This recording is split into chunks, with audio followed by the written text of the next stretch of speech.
నమస్తే అండి. ఈరోజు మనం చందమామ కథల్లో ఓ కథను చెప్పుకుందాం.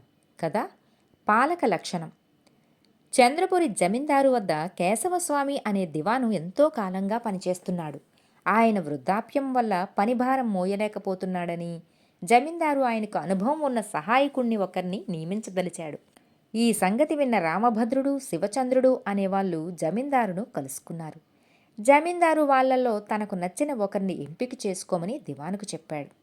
దివాను కేశవస్వామి ముందుగా రామభద్రుణ్ణి పిలిచి, దివాను నడపడంలో రకరకాల సమస్యలు ఎదురవుతూ ఉంటాయి.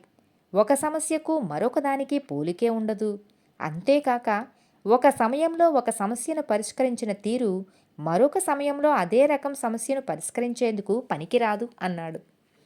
అందుకు రామభద్రుడు, అయ్యా, లోగడ నేను దివానాల్లో పనిచేసి ఎంతో అనుభవం గడించినవాణ్ణి అన్నాడు. దానికి కేశవస్వామి, ఒక దివానంలో పనిచేసి గడించిన అనుభవం మరొక దివానం పనికి ఎంతవరకు ఉపకరిస్తుందో నాకు తెలియదు. సరే, ఈ దివానం గురించి చెబుతున్నాను.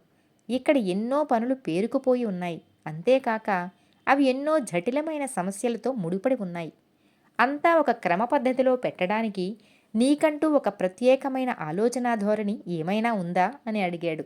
నేను పరిష్కరించవలసిన ప్రతి సమస్యను క్షుణ్ణంగా పరిశీలించి దీనికి సరైన సమాధానం ఇది అని ఒక నిర్ణయానికి వచ్చిన తరువాతనే పనికి పూనుకుంటాను. అందువల్ల పనులన్నీ అనుకున్న పద్ధతిలో జరిపించటానికి నాకు ఎటువంటి ఆటంకాలు ఉండవు అన్నాడు రామభద్రుడు. తరువాత దివాను శివచంద్రుణ్ణి పిలిచి రామభద్రుణ్ణి అడిగినట్లే అడిగాడు. అందుకు శివచంద్రుడు, నేను ఏదైనా ఒక సమస్యను పరిష్కరించే ముందు దానికి సంబంధించిన కొన్ని సరైన ప్రశ్నలు తయారు చేస్తాను. వాటికి తృప్తికరమైన సమాధానాలు దొరికిన తరువాతే కార్యక్రమం చేపడతాను అన్నాడు. ఇలా ఇద్దరి సమాధానాలు విన్న తరువాత దివాను కేశవస్వామి జమీందారు దగ్గరకు వెళ్ళాడు. ఇద్దరూ తెలివిమంతుల్లానే కనిపిస్తున్నారు. మీకు సహాయకుణ్ణి నియమించుకోవడం కొంత కష్టసాధ్యమై ఉంటుంది అన్నాడు జమీందారు దివానుతో. అయ్యా, అలాంటిదేమీ లేదు. తమరు శివచంద్రుడికి ఈ ఉద్యోగం నిక్షేపంగా ఇవ్వవచ్చు అన్నాడు దివాను.